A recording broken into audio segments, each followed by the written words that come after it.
नमस्कार दोस्तों, अंकित sir classes में आपका स्वागत है। आज एक बड़े शानदार टॉपिक्स जो है मौलिक अधिकार का आर्टिकल 22 पढ़ने वाले हैं गिरफ्तारी के संबंध में। यहाँ समझेंगे गिरफ्तारी कितने प्रकार की होती है, किस किस तरीके से गिरफ्तार किया जाता है और गिरफ्तारी और आज़ादी का मतलब क्या है और आज़ाद देश में गिरफ्तारी का मतलब क्या है। अगर हमारा देश स्वतंत्र है, हमारा देश आज़ाद है, तो फिर गिरफ्तार क्यों, उसके पीछे सारी वजह समझते हैं। बहुत इंपॉर्टेंट वीडियो होने वाला है, बहुत छोटा वीडियो होगा, लंबा नहीं होगा और एंड तक जरूर देखें वीडियो को। वो भी देखें जो स्टूडेंट नहीं है, क्योंकि बहुत काम आएगा ज़िंदगी में। गिरफ्तारी जो है कभी ना कभी किसी न किसी की हम लोग सुनते ही आए दिन और देखते हैं कितने प्रकार की हो सकती है। मौलिक अधिकार के अनुच्छेद 22 में बताया गया है कि कुछ दशाओं में गिरफ्तारी हो सकती है और संरक्षण उनसे कैसे किया जाए, उनसे बचाव कैसे किया जाए। जब आपकी गिरफ्तारी होगी, जब पुलिस आपको गिरफ्तार करने आएगी, चलिए पहले चर्चा करते हैं। देखो, आज़ादी और गिरफ्तारी क्या है।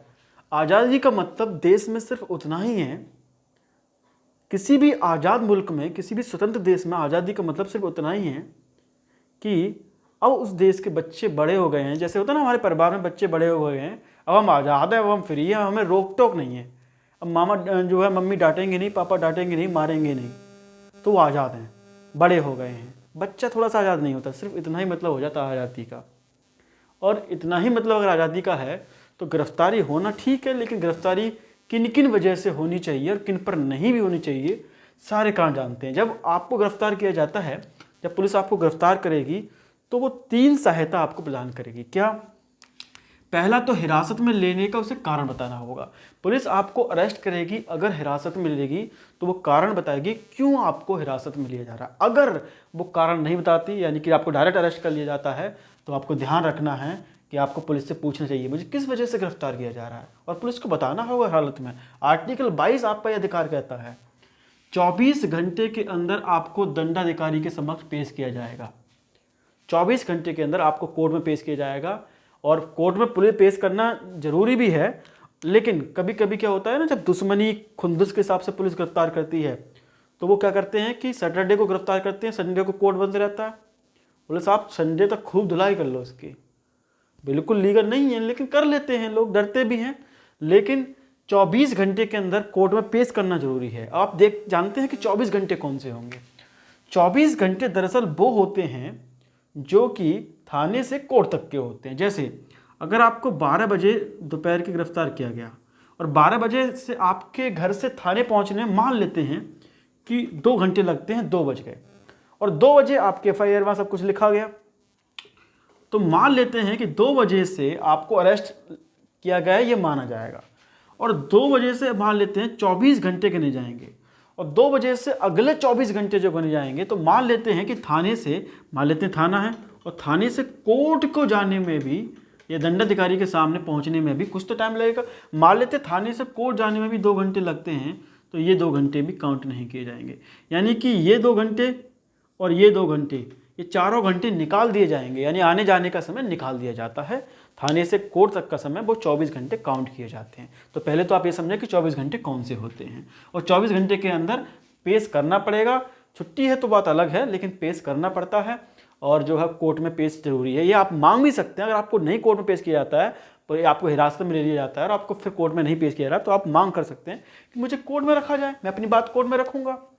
और तीसरी जो सहायता मिलती है, उसे अपने पसंद के वकील से सलाह लेने का अधिकार होगा। जैसे आप जानते हैं ना, बड़े बड़े सेलिब्रिटी होते हैं या फिल्मों में दिखाते भी हैं, ये लोग क्यों छूट जाते हैं अपराध के बाद? क्योंकि तुरंत जैसे ही अरेस्ट होते हैं वैसे अपने वकील को फ़ोन कर लेते हैं, और साहब वकील साहब आ जाओ, ऐसे पुलिस आई है, पकड़ रही है हमको।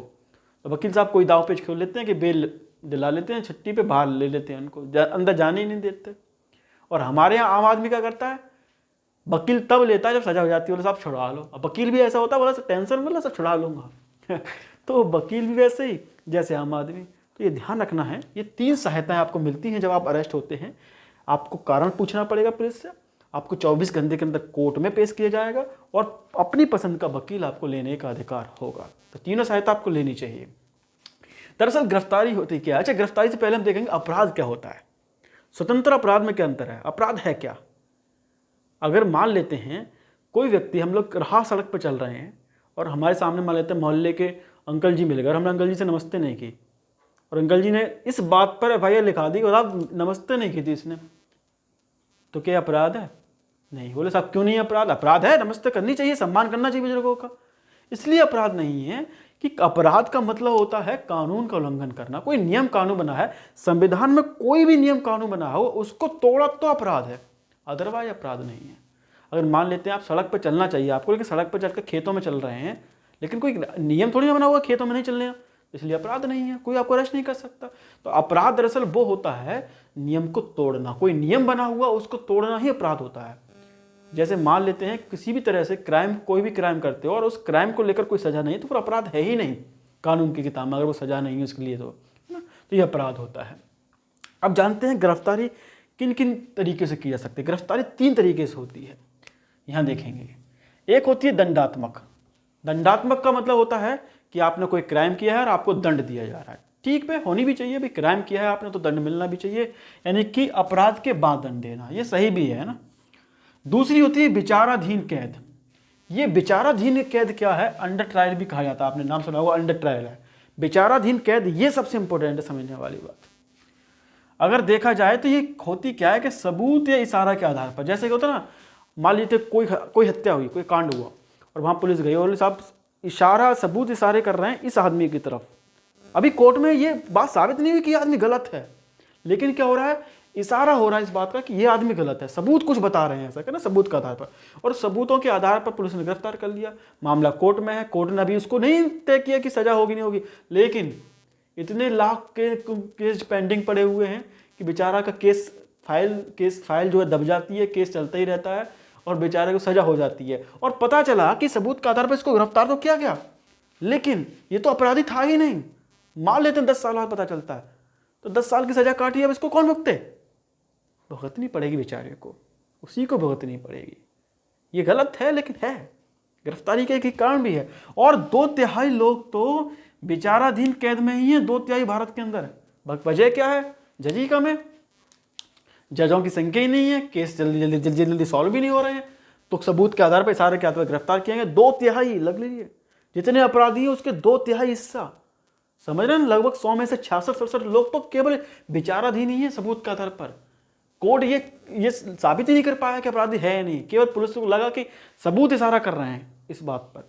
और इसी बात पर ना, इसी चीज पर आपको पता होगा 1975 की जब इमरजेंसी लगाई गई थी इंदिरा गांधी के द्वारा, तो लोगों को विचाराधीन कैद भी कर लिया गया था।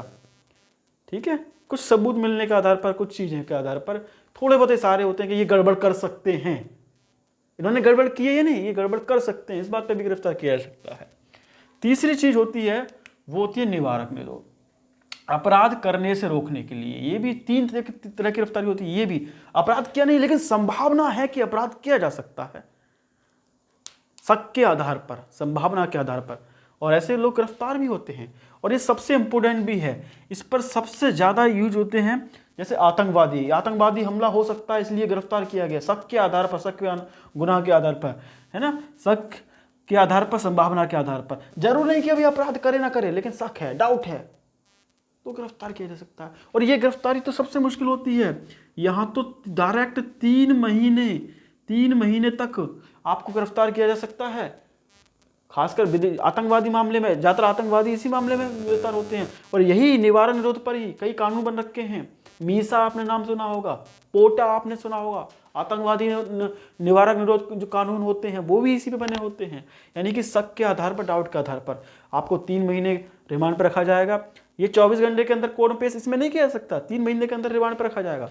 फिर हाई कोर्ट के जज की कई जज शामिल होंगे, उसमें समितियां बनेंगी, समितियां ये तय करेगी कि किस आधार पर ये गिरफ्तारी की गई है, कारण बताना पड़ेगा, क्या क्या शक था, क्या क्या संभावना थी, इस पर कारण किया गया। और अगर लगता है कि ठीक थी तो हो सकता है गिरफ्तारी को और बढ़ा दिया जाए, और नहीं लगता कि नहीं केवल गलत शक था, ठीक शक नहीं था, संभावना ऐसी नहीं है, तो छोड़ा भी जा सकता है, लेकिन 3 महीने के लिए। और कई बेचारे ऐसे लोग इस कानून के अंतर्गत फंस भी जाते हैं। कई हमारे जो हैं इसी के अंतर्गत, कई हमारे हिंदुस्तानी पाकिस्तान में फंस जाते हैं शक के आधार पर, डाउट के आधार पर। और ऐसे कई एग्जाम्पल हैं, सरबजीत आपने नाम सुना होगा, ये सब शक के आधार पर गिरफ्तार की जा सकती है। तो 3 तरह की गिरफ्तारी होती है। एक तो दंडात्मक, जो ठीक भी है, आपने अपराध किया है तो आपको दंड मिलना चाहिए। दूसरी विचाराधीन का मतलब इशारा कर रहा है, सबूत लग रहा है कि सबूत इशारा कर रहे हैं कि इसने किया है क्राइम, साबित नहीं हुआ लेकिन लग रहा है कि किया है। तो और ऐसे लोग 2/3 शामिल भी हैं। तीसरी होती है गिरफ्तारी शक के आधार पर, डाउट के आधार पर। ठीक है, जैसे आपको बताऊं, अमेरिका और इंग्लैंड से समझते हैं हम लोग। अमेरिका जब आज़ाद हुआ 1776 में, 1789 में इसका संविधान लिखा गया, लेकिन उसने 1791 में अपने मौलिक अधिकार शामिल किए, 10 मौलिक अधिकार, ये पॉइंट था। और अपने 13वें संविधान संशोधन में उसने जो है एक तरीके से गुलामों को जो है आज़ादी दिलवाई एक तरीके से। और 27 संविधान संशोधन हुए हैं, 27, मात्र 27। 1776 से आज़ाद हुए अमेरिका में केवल 27 संविधान के संशोधन हुए और हमारे यहाँ 104 हो चुके हैं, लगभग 105। तो अंतर है, अमेरिका का संविधान बहुत मजबूत है। अच्छा, अमेरिका के संविधान में और इंग्लैंड के संविधान में भी अंतर है। दंडात्मक में देखा जाए, गिरफ्तारी में देखा जाए तो अमेरिका, जैसे इंग्लैंड के संविधान लेते हैं, इंग्लैंड के संविधान में संसद मजबूत है। वहाँ पर संसद जो कानून बना देती है, सामान्य बिल से पास होता है, वो एकदम से पत्थर की लकीर है, कुछ भी किया जा सकता है। वहाँ की रानी है ना, नाम मात्र की होती है, केवल साइन करने के लिए, इसलिए रानी को हम लोग राष्ट्रपति से कंपेयर करते हैं। हमारे राष्ट्रपति को फिर भी अधिकार है वीटो पावर का, लेकिन वहाँ तो वीटो पावर भी नहीं इस्तेमाल कर सकती रानी, साइन करने ही पड़ेंगे। संसद मजबूत है, और संसद मजबूत होती है जिसमें तो सरकार मजबूत होती है। तो इसलिए इंग्लैंड की सरकार मजबूत होती है क्योंकि संसद मजबूत है। वहाँ न्यायालय मजबूत नहीं है, संसद मजबूत है। और वैसे ही अमेरिका को देखा जाए, अमेरिका की व्यवस्था उल्टी है। अमेरिका में न्यायालय मजबूत है, जैसे संसद में, जैसे इंग्लैंड के देखा जाए तो इंग्लैंड में अगर कोई भी अपराध होता है, मान लेते हैं, तो कोई कानून बनाया जाएगा, इंग्लैंड की संसद कोई कानून बनाएगी, तो कानून को अगर कोर्ट में पेश भी किया जाता है तो कोर्ट सिर्फ ये पेश करेगा कि कानून बनने की प्रक्रिया ठीक थी या नहीं थी, उस कानून से फायदा हो रहा है जनता को, नुकसान हो रहा है जनता को, जो है फायदा नुकसान है, ये चीज़ नहीं देखती वो, उसे बस पता है कि कानून ठीक बना है, बस बाकी चलाते रहो। इसलिए बेचारा कमज़ोर है वहाँ पर न्यायालय, कहाँ पर, इंग्लैंड में। और अमेरिका का न्यायालय मजबूत है, वो ये भी चेक करेगा कि कानून तो ठीक बना है, प्रोसेस तो ठीक थी, प्रक्रिया तो ठीक थी, इसके अलावा उसमें जनता की भलाई है या नहीं है। वैसे भारत में भी यही है कि अमेरिका की तर्ज पे हम लोग शामिल हैं कि हमारा जो कोर्ट भी ये जानना चाहता है। अच्छा, इसलिए हमारे केस पेंडिंग होते हैं कि कोर्ट ये चाहता है कि कोई भी आदमी ऐसे आदमी को सजा ना मिले जिसने अपराध ना किया हो। फिर भी ऐसा होता आया है, जैसे मैंने कहा, इशारा सबूत के आधार पर। ये विडंबना है, ये दुर्भाग्य है। तो 3 तरह की गिरफ्तारी होती है, और गिरफ्तारी जब होती है तो आप इन 3 सहायता आपको पा सकते हैं। हालांकि जीवन का अधिकार भी आर्टिकल 21 कहता है, विधि द्वारा स्थापित प्रक्रिया द्वारा ही वंचित जीवन का अधिकार छीना जाएगा, लेकिन यहाँ विचारों का जीवन का अधिकार छीन लिया जाता है। अब यहाँ विचारे भी हो सकते हैं, गलत भी हो सकते हैं, दोनों तरह के हो सकते हैं। लेकिन ये 2 तरह की गिरफ्तारी जो होती है ना, वो दरअसल दंड से पहले यूँ कहें कि केवल शक के आधार पर, गुनाह जो है संभावना के आधार पर, ये कुछ सबूतों के आधार पर लग रहा है कि ऐसा किया हो गया होगा। जैसे किसी, मान लेते किसी हस्बैंड का, किसी पति का मृत्यु हो जाती है तो पत्नी शक के आधार पर जाती है, गिरफ्तार कर ली गई, तो कोर्ट में चल ही रहा है मामला, अभी फाइनल नहीं हुआ, लेकिन शक के आधार पर बेचारी 10 साल सजा काट रही है, और पता चले कि बाद में जाकर वो तो अपराधी थी ही नहीं। ऐसा होता है, या डाउट किया गया कि ऐसा कर सकता है, पर बाद में पता चले कि ऐसा कोई संभावना ही नहीं थी, लेकिन बेचारे को जेल में रखना पड़ेगा। ये ठीक है। तो ये 2 ऐसी गिरफ्तारी हैं जो ठीक तो नहीं है, उतनी कह सकते हैं, लेकिन की जाती हैं और आज भी लागू हैं और आज भी हो सकती हैं। तो आपको बचना होगा इन सब चीज़ों से। तो आर्टिकल 22 मुझे लगता है आपको समझ में आया होगा। 3 तरह से आप जो है सहायता ले सकते हैं, और आगे हम लोग और समझेंगे, आर्टिकल 23-24 भी समझेंगे। और आर्टिकल 22 गिरफ्तारी के संबंध में बहुत इंपॉर्टेंट था, तो इसको जो है शेयर कीजिएगा, चैनल को सब्सक्राइब कर दीजिएगा। धन्यवाद।